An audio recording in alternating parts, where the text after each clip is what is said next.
أعوذ بالله من الشيطان الرجيم. بسم الله الرحمن الرحيم. وهو القاهر فوق عباده ويرسل عليكم حفظه حتى إذا جاء أحدكم الموت توفته رسلنا وهم لا يفرطون ثم ردوا إلى الله مولاهم الحق ألا له الحكم وهو أسرع الحاسبين. قل من ينجيكم من ظلمات البر والبحر تدعونه تضرعا وخفية لئن أنجانا من هذه لنكونن من الشاكرين. قل الله ينجيكم منها ومن كل كرب ثم أنتم تشركون.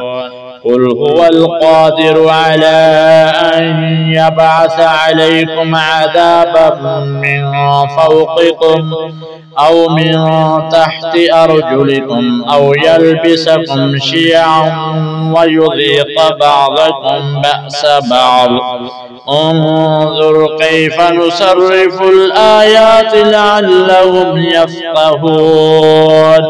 وكذب به قومك وهو الحق.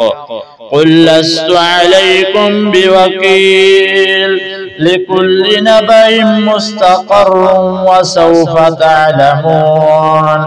وإذا رأيت الذين يخوضون في آياتنا فأعرض عنهم حتى يخوضوا في حديث غيره وإما ينسينك الشيطان فلا تقعد بعد الذكرى مع القوم الظالمين.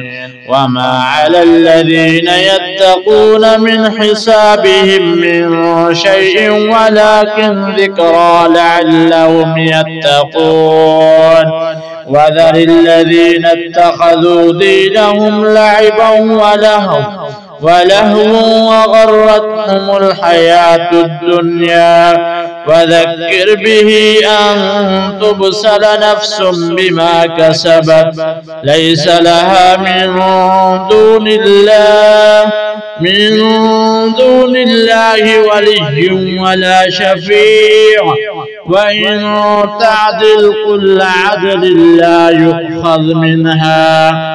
أولئك الذين أبسلوا بما كسبوا لهم شراب من حميم وعذاب أليم بما كانوا يكفرون.